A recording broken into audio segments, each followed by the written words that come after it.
सुनीता गुस्से का घूंट पीकर रह गई, लेकिन उसने मन में ठान लिया कि अब वो राज और राधिका को कभी खुश नहीं रहने देगी। सुनीता किचन की ओर बढ़ गई। तभी मीनू कमरे से निकलकर आई और सुनीता से बोली, अरे ओ नौकरानी, इधर आ जरा। नौकरानी सुनकर सुनीता का चेहरा गुस्से से लाल हो गया, लेकिन वो कुछ नहीं कर सकी और मीनू की ओर बढ़ गई। मीनू तब तक सोफे के पास आ चुकी थी। उसने अपना पर्स उठाया, फिर वापस रख कर बोली, तू यहीं रुक थोड़ी देर। राज, ऋषि और सुनीता तीनों मीनू को हैरानी से देखने लगे। तभी मीनू राज की ओर मुड़कर बोली, अरे तेरी दुल्हनिया इतनी देर क्यों लगा रही है? मुझे ही जाना पड़ेगा क्या? मीनू जाने के लिए मुड़ी ही थी कि राज जल्दी से आगे बढ़कर बोला, मैं जाता हूँ ना, उसे बुलाता हूँ बस अभी। राज मीनू से जल्दी चल कर रूम की ओर बढ़ गया। राज ने जैसे ही रूम में कदम रखा, ठीक सामने से राधिका उसे आते हुए दिखाई दी। राज ने जैसे ही राधिका को देखा और उसे देखता ही रह गया। राज जहाँ खड़ा था वहीं खड़ा रह गया। शादी के बाद आज पहली बार राधिका ने पूरा श्रृंगार किया था।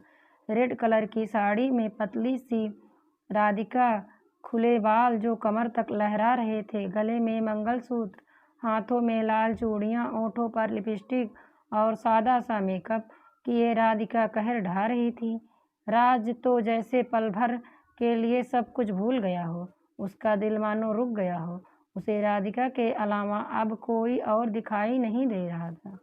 राज आगे कुछ सोच पाता उससे पहले ही राधिका राज के पास आकर मासूमियत भरे लहजे में बोली, मैं ठीक लग रही हूँ ना?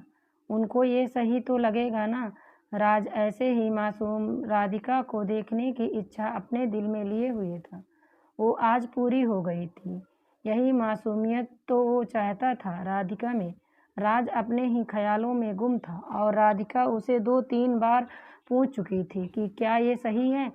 जब राज ने कोई जवाब नहीं दिया तो राधिका आगे बोली, अगर उनको मॉडर्न चाहिए तो मैं वो पहन लेती हूँ। राधिका जाने के लिए मुड़ी ही थी कि राज ने राधिका की हथेली में अपनी हथेली पकड़ा और बोला, तुम मुझे अच्छी लग रही हो ना, बाकी सबको मैं संभाल लूँगा। चलो अब। राज फ्रैंक होकर राधिका से बोला था, लेकिन जब राज ने राधिका का हाथ पकड़ा तो राधिका डर गई। उसने अपना हाथ वापस खींचा। जब राज को समझ आया कि उसने राधिका का हाथ पकड़ा है और राधिका उसे वापस खींच रही है, तो उसने झट से छोड़कर कहा, आई एम सॉरी राधिका। ओ राधिका राज के चेहरे को देखकर समझ गई कि उसने ये सब जानबूझकर नहीं किया है। इसीलिए राधिका ने कोई बात नहीं कहा और राज के साथ साथ चलने लगी। राज ने चलते हुए धीरे से कहा, वैसे मीनू बुआ हमारे साथ काफ़ी दिनों तक रुकने वाली है, इसलिए तुम्हें थोड़ा एडजस्ट करना पड़ेगा। उनका स्वभाव थोड़ा अलग है। राधिका ने थोड़ी घबराहट के साथ कहा, हाँ जानती हूँ। राज ने हैरान होकर कहा, तुम कैसे जानती हो? तुम्हारे आने के बाद तो ये अभी आई हैं, फिर तुम? राधिका हड़बड़ा गई और रुक गई, तो राज भी रुक गया। कुछ देर तक राधिका कुछ नहीं, फिर जल्दी से बोली, मेरा मतलब, जब तुम बाहर चले गए थे ना, तो मैंने छुपकर उन्हें देखा था, अभी कुछ देर पहले। राधिका हल्की सी कांप गई थी, जिससे राज ने महसूस कर लिया था कि राधिका झूठ बोल रही है। लेकिन राज ने कुछ नहीं कहा और राधिका को एक बुके पकड़ा कर बोला, ये दादी बुआ को देकर उनके पैर छू लेना, ताकि उनकी तिरछी नज़रों से बच सको। राधिका ने बुके को हाथ में लिया और कुछ सोचते हुए राज के पीछे पीछे चल पड़ी। राज राधिका को बाहर तो ले आया था, लेकिन एक अजीब सी उलझन उसके मन में घर कर चुकी थी कि राधिका ने उसे झूठ क्यों बोला। वो राधिका से बात करना चाह रहा था, लेकिन ऐसे माहौल में वो कुछ नहीं कर सकता था। राधिका अपनी नज़रों को नीचे किए हुए और हाथ में बुके पकड़े हुए मीनू के सामने आकर खड़ी हो गई। मीनू ने जब राधिका को देखा तो वो बिना पलक झपकाए उसी को देखते रह गई। जब राधिका को लगा कि अब वो औरत उसे ज़्यादा ही घूर रही है, तो राधिका ने अपने आसपास देखा तो पाया वहाँ खड़ा हर एक शख्स राधिका को ही देख रहा था, जिससे राधिका और ज़्यादा घबरा गई। इससे पहले कभी राधिका इतनी ज़्यादा तैयार नहीं हुई थी। शादी के दिन के अलावा राधिका की ज़िंदगी में ऐसा कोई दिन नहीं था जिस दिन वो ऐसे सज धज कर सबके सामने आई हो। सुनीता ने उसे ऐसा कभी करने ही नहीं दिया, और ना ही राधिका घर के या बाहर के फंक्शन में शामिल होती थी। वो हमेशा नौकर की तरह ही रहती थी। आज जब उस सब की नज़रें उस पर पड़ी थी तो राधिका को डर लग रहा था। राधिका सोच रही थी कि वो अभी यहाँ से चली जाएगी, लेकिन जैसे कि दादाजी ने उसे मीनू के बारे में बताया था, अगर राधिका ने एक भी गलती की या मीनू को इग्नोर किया तो मीनू सारा घर सर पर उठा लेती हैं। इसी के डर से राधिका अभी तक यहाँ खड़ी हुई थी। जब कोई कुछ नहीं बोला तो राधिका ने जाने का फैसला किया। तभी राज राधिका का इरादा भांप कर उसके पास आकर खड़ा हो गया और अपने दोनों हाथों को राधिका के कंधों पर रख कर बोला, बस करो तुम सब, अब ज़्यादा नज़र ही लगा दोगे मेरी पत्नी को। राधिका, जो बहुत ज़्यादा डर रही थी, राज के आने से थोड़ी रिलैक्स हुई और ज़बरदस्ती मुस्कुराने की कोशिश करते हुए कांपते हाथों से बुके को भी मीनू की ओर बढ़ा दिया। जब राज ने देखा कि राधिका का हाथ कांप रहा है तो राज ने अपना एक हाथ बढ़ाकर राधिका के हाथ को थाम कर बोला, और ये हमारी तरफ से आपके लिए। मीनू ने मुस्कुराते हुए बुके लिया और राज राधिका की ओर देखकर अपने पैरों की और इशारा किया। राज और राधिका दोनों ने झुककर मीनू के पैर छुए तो मीनू बोली, बहुत खूबसूरत जोड़ी है, दोनों की नज़र न लगे तुम दोनों को। मीनू ने अपनी आंखों के किनारे से काजल निकाल कर राधिका के माथे के एक ओर लगा कर कहा, और मेरी प्यारी सी बहू को भगवान दुनिया की बुरी नज़र से बचाए। मीनू ने नज़र का टीका लगाते ही राधिका को अपनी माँ की धुंधली से याद आ गई। वो भी तो बचपन में ऐसे ही उसको नज़र का टीका लगाया करती थी। राधिका की आंखों में आंसू भर आए तो मीनू देख चुकी थी। राधिका के आंसू बाहर आते उससे पहले ही मीनू बोली, देख बेटा, बहुत बड़े ख़ानदान की बहू है तू, तुझे बहुत ज़्यादा हिम्मत से काम लेना होगा। बात बात कर आंसू मत बहाने लग जाना, समझी। राज और ऋषि दोनों मीनू के व्यवहार को देखकर हैरान थे और एक दूसरे को देखने लगे। तभी ऋषि बोल पड़ा, आप हमें तो कभी इतनी प्यार से नहीं बोली, अच्छी बात नहीं है ये आपकी। मीनू ने ऋषि की ओर घूरते हुए कहा, तुम लोग प्यार की भाषा समझते भी हो कभी। राधिका ने मुंह बना लिया तो सब मुस्कुरा दिए। तभी रोशनी सबके लिए चाय ले आई। सुनीता मीनू के पीछे खड़ी राधिका को देखकर मन ही मन चिढ़ रही थी। जब राधिका की नज़र सुनीता पर पड़ी तो राधिका को फिर से घबराहट हुई। वो कुछ और सोच पाती उससे पहले ही मीनू ने अपने पर्स से नोटों की एक गड्डी निकाली और उसने राधिका और राज के ऊपर से वार कर सुनीता की ओर बढ़ाते हुए बोली, ए नौकरानी, ए ले, सब नौकर आपस में बांट लेना, मेरे बच्चों के लिए दुआ करना। सुनीता ने हाथ नहीं बढ़ाया, बल्कि वो हैरान होकर मीनू को देखने लगी। तो मीनू बोली, क्या हुआ, नहीं लेने पैसे? सुनीता कुछ नहीं बोल पाई तो मीनू ने उसे ज़बरदस्ती पैसे देकर कहा, जा अब काम कर। राधिका ने जब सुनीता को ऐसी हालत देखी तो उसे अच्छा नहीं लगा। उसने राज की ओर देखा, जो बिना किसी भाव के खड़ा था। उसे कोई फर्क नहीं पड़ रहा था कि सुनीता के साथ ऐसा क्यों हो रहा है। राधिका के दिमाग में काफ़ी सवाल पैदा हो चुके थे सुनीता और रीना को लेकर, जिनका जवाब सिर्फ राज दे सकता था। इसीलिए राधिका ने राज से बात करने की सोची। सब ने मीनू के साथ मिलकर चाय पी। फिर राज बोला, अब से आपकी बहू की जिम्मेदारी आपकी, ऑफिस में काम है, मैं चलता हूँ। राज एक कहकर जाने लगा। तभी मीनू बोली, अरे राधिका, तुम भी जाओ, राज को बाहर तक छोड़ आओ। राज और राधिका हैरानी से एक दूसरे को देखने लगे। तभी राज बोला, कोई बात नहीं, लेकिन तभी राधिका बोली, नहीं, मैं आती हूँ ना। राज राधिका को देखता रहा जब तक वो उसके ठीक पास आकर खड़ी नहीं हो गई। राधिका ने राज को चलने को कहा। तब राज को होश आया और वो चल पड़ा। राज चलते हुए बोला, वैसे तुम्हें आने की ज़रूरत नहीं थी, मैं नहीं चाहता कि कुछ दिनों में मुझे तुम्हारी आदत हो जाए, फिर बाद में ज़्यादा बुरा लगता है। राधिका चलते हुए राज पर नज़र गड़ा कर बोली, मतलब? राज, मतलब कुछ नहीं, अपना ध्यान रखना। राधिका, बोल तो ऐसे रहे हैं जैसे रात में वापस नहीं आएंगे। राज, हो भी सकता है, क्योंकि काम ज़्यादा है तो वहीं स्टे कर लूँ। राधिका रुक गई तो राज भी रुक गया। सभी राधिका बोली, वो मुझे कुछ बात करनी है। राज, हाँ बोलो। राधिका, वो चाची जी और रीना के बारे में। वो यहाँ। राज राधिका की बात पूरी होने से पहले ही बोल पड़ा। राधिका, अपने बारे में सोचा करो और अब मुझे जाना होगा। अपना ध्यान रखना और कोई भी काम हो मुझे फ़ोन करना। राज ये कहकर चला गया तो राधिका वहीं खड़ी उसे देखती रही। मीनू ने चाय का कप टेबल पर रखा और उठाते हुए बोली, चलो भाई, अब रणबीर भाई साहब से मिलकर आती हूँ मैं।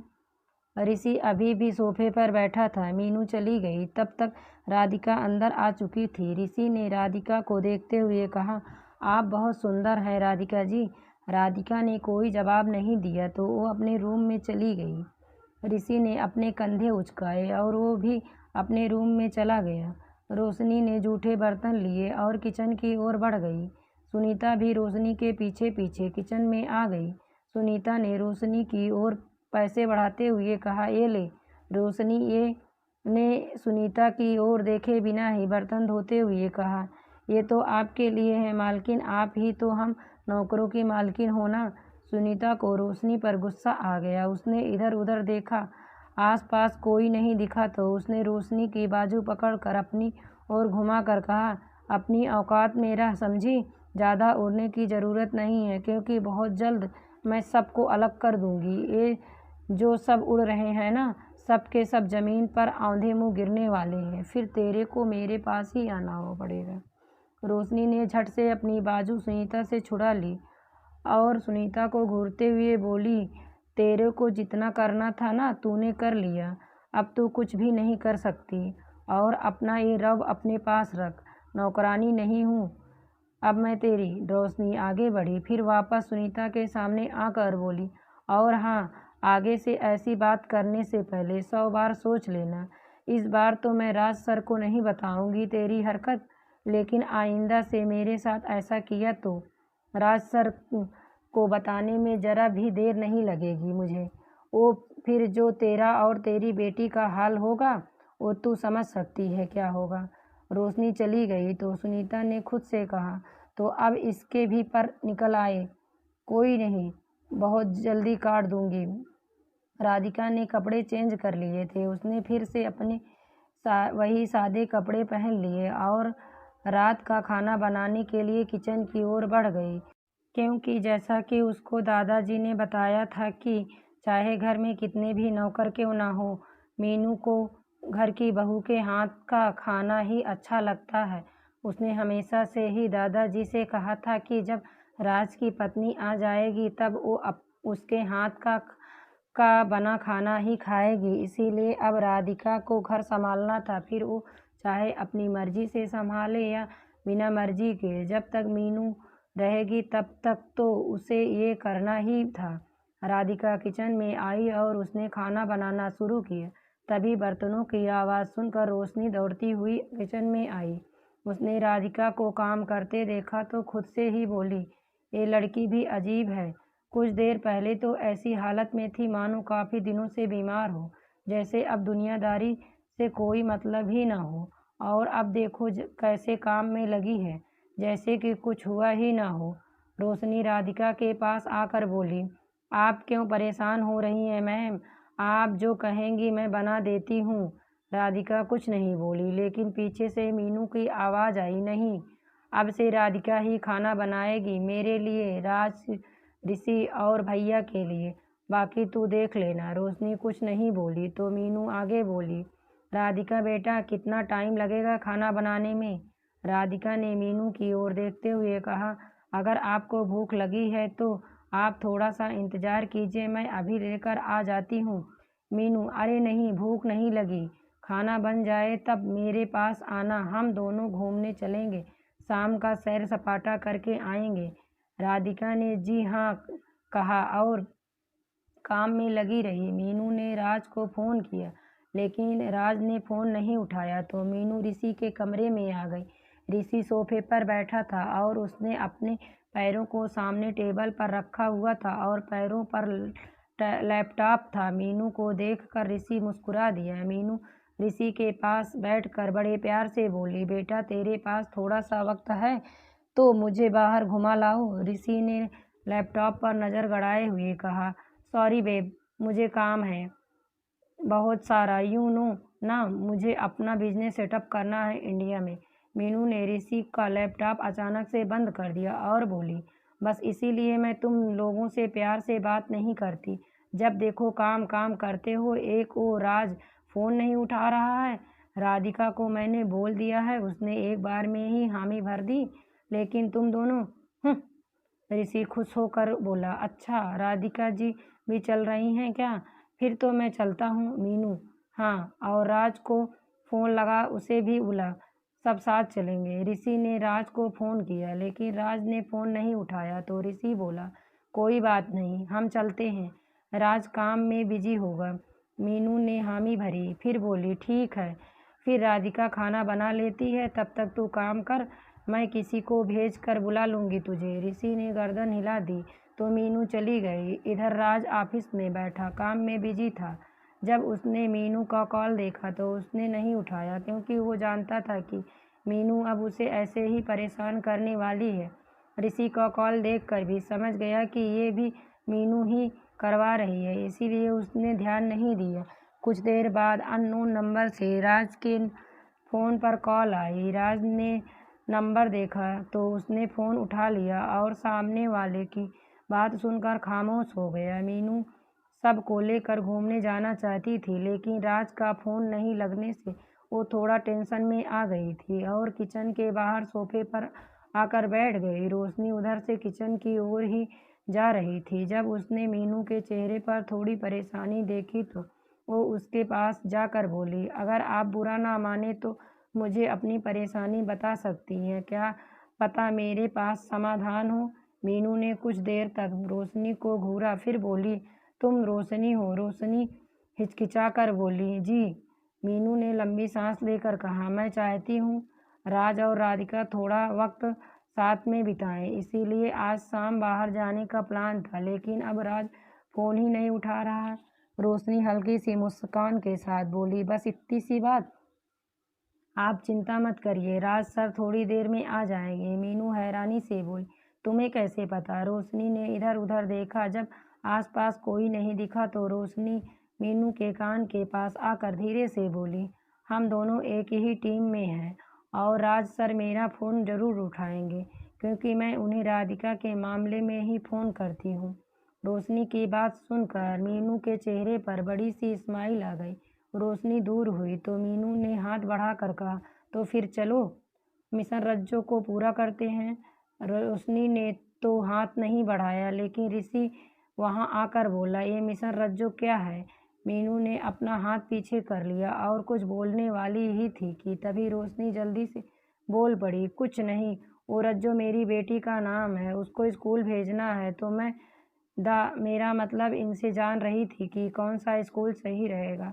मीनू ने हैरान होकर रोशनी को देखा, लेकिन कुछ बोली नहीं। ऋषि सोफे पर बैठ गया और बोला, तो कहाँ चलने का प्लान है? राधिका जी फ्री हो गई क्या? ऋषि ने एक साथ इतने सारे सवाल करने से मीनू बोली, तुझे बड़ी जल्दी है राधिका के आने की, भाभी है वो तेरी। ऋषि कुछ नहीं बोला तो रोशनी वहाँ से चली गई और राज को फ़ोन करके उसे बोल दिया कि मीनू ने बाहर जाने का प्लान बनाया और उसे और राधिका के साथ टाइम बिताने के लिए कहा है। राज यही तो चाहता था कि राधिका के साथ कुछ वक्त बिताए, लेकिन उसे काम भी बहुत था, इसीलिए वो खामोश हो गया और फ़ोन रख दिया। जब राज का कोई जवाब नहीं आया तो रोशनी भी कुछ नहीं बोली और फ़ोन रख कर वापस जाने लगी। तभी मीनू उसके सामने आकर बोली, तुमने ऋषि को क्यों नहीं बताने दिया कि राज और राधिका को मिलाने के लिए हम ये सब कर रहे हैं? वो भी हमारे मिशन में शामिल हो जाएगा। बल्कि हमें मदद ही मिलेगी। रोशनी, मुझे माफ़ करना, लेकिन राधिका दीदी के मामले में मैं किसी पर भी भरोसा नहीं कर सकती। ये तो अपने आगे से कहा था कि आप उन दोनों को मिलाना चाहती हैं, इसीलिए मैंने आपको कह दिया कि राज सर आ जाएंगे। मैं नहीं चाहती थी किसी भी वजह से उन दोनों के बीच कोई आए, और हम लोगों के अंदर तो झांक नहीं सकते ना कि कौन क्या सोचता है, इसीलिए बस। रोशनी ने अपनी बात पूरी अधूरी छोड़ दी तो मीनू मुस्कुरा कर बोली, समझ गई। तुम्हें देखते ही पहचान गई थी कि तुम एक बहुत अच्छे स्वभाव और व्यक्तित्व की धनी हो। हमेशा खुश रहना बेटा। रोशनी मुस्कुरा दी और वहाँ से किचन में आ गई। उसने राधिका से कहा, राधिका तुम जाओ, बाकी काम मैं कर लूँगी। शायद राज सर भी आ रहे हैं, तब तक तुम तैयार हो जाओ। राधिका ने मुंह लटका कर कहा, अभी तो कपड़े चेंज करके आई थी, अब फिर से। रोशनी ने राधिका के हाथ से बर्तन लिए और एक ओर जाते हुए बोली, बिल्कुल, लड़कियों को तो शौक होता है कि वो जहाँ भी जाएं नए नए कपड़े पहन कर जाएं, और अब तो तुम्हारी शादी भी हो गई है, इसीलिए अब तो तुम्हें और भी ज़्यादा तैयार होकर जाना चाहिए। कहा तो वो अपने हाथ धोकर किचन से बाहर आ गई। तभी सोफे पर बैठा ऋषि बोल पड़ा, जिसकी नज़र किचन की ओर ही थी शायद, और राधिका के आने का इंतज़ार कर रहा था। ऋषि, राधिका जी आप फ्री हो गई हैं तो चलें फिर। राधिका रुक कर मीनू की ओर हैरानी से देखने लगी। राधिका को लगा कि मीनू और वो ही जाने वाली हैं, और शायद राज भी, लेकिन जब उसने ऋषि को देखा तो उसका मन खिन्न सा हो गया। राधिका जबरदस्ती मुस्कुरा दी, लेकिन कुछ बोली नहीं। मीनू ने जब ऋषि को उतावला होते देखा तो मीनू को भी अजीब लगा, लेकिन वो जानती थी कि ऋषि हमेशा से ही सब के साथ घुल मिल कर रहता है, इसीलिए उसने ज़्यादा ध्यान नहीं दिया। इधर ऋषि के मन में कुछ और ही चल रहा था। वो राधिका को पसंद करने लगा था। हालांकि वो जानता था कि राधिका राज की पत्नी है और राज राधिका से प्यार भी करता है, और लेकिन जब उसने घर के हालात देखे तो वो समझ गया कि राधिका यहाँ ज़बरदस्ती रह रही है, इसीलिए उसने राधिका पर ही अपनी नज़रें जमा ली। राधिका अपने रूम में आकर बेड पर बैठ गई। ऋषि के जाने से राधिका को अजीब सा डर लग रहा था। राधिका ने खुद से कहा, मुझे ऋषि के होने से इतना फ़र्क क्यों पड़ रहा है। काश मेरे पास फ़ोन होता तो मैं राज जी को बोल देती कि वो आ जाए।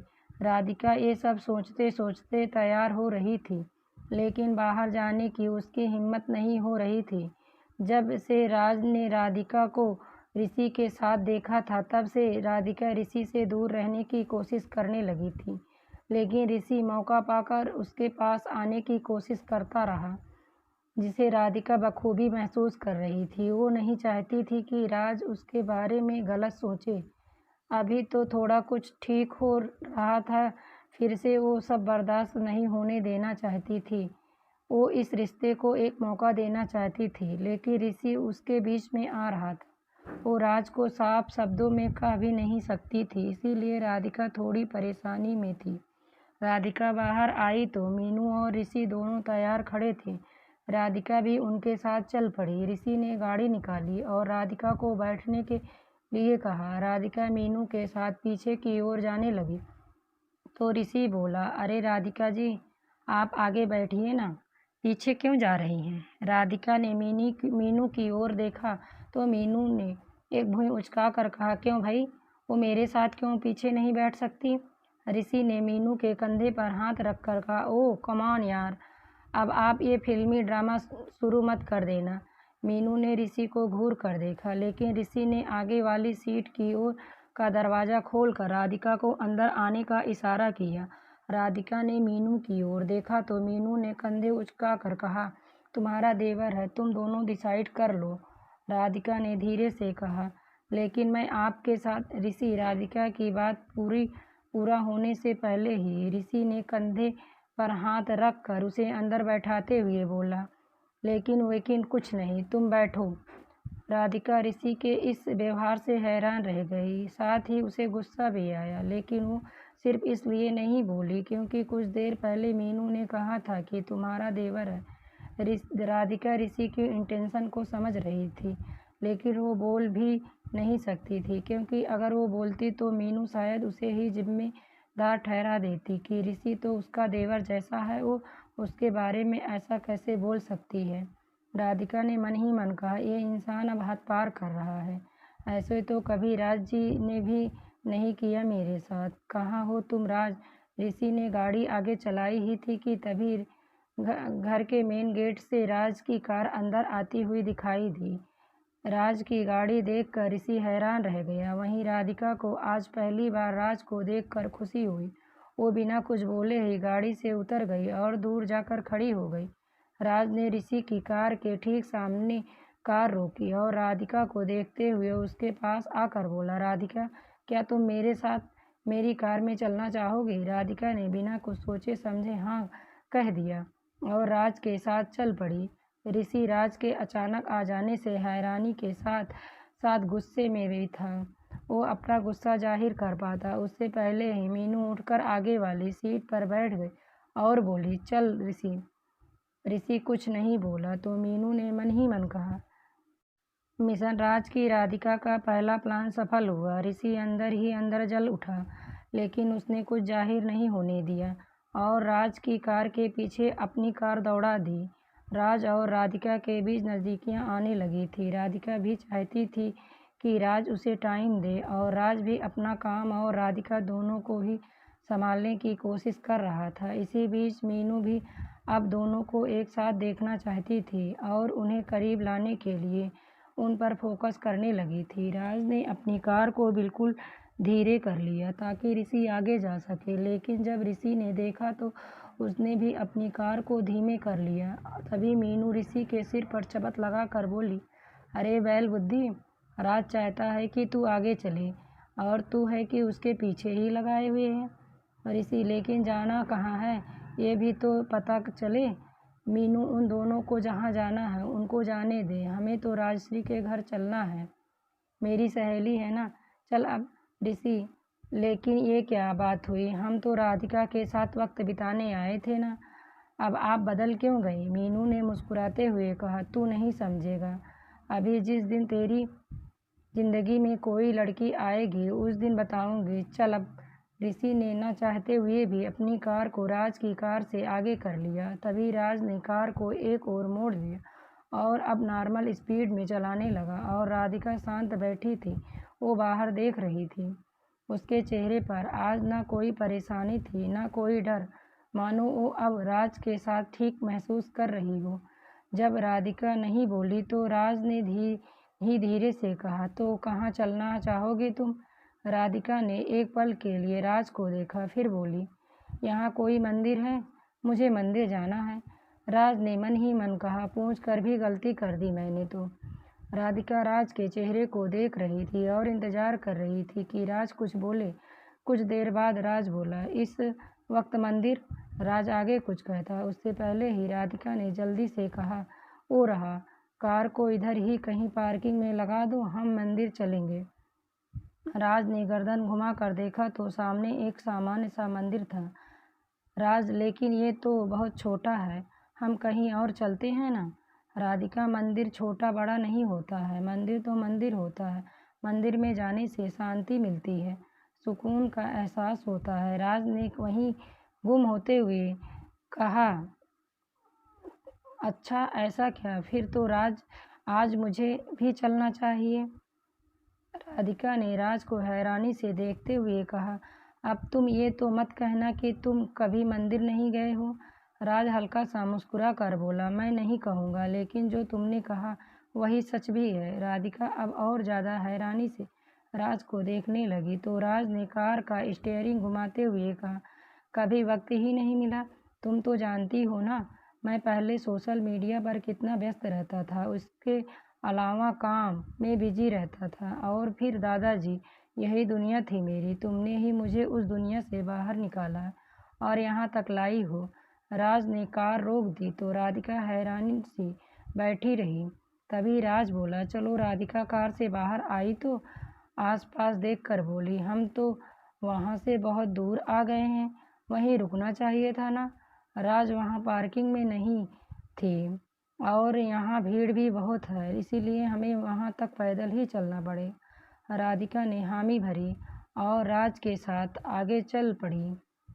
दोस्तों, कहानी अभी जारी है, हम नेक्स्ट पार्ट जल्द लेकर आएंगे। अगर आपको कहानी अच्छी लगी हो तो वीडियो को लाइक, शेयर और चैनल को सब्सक्राइब करें। धन्यवाद दोस्तों।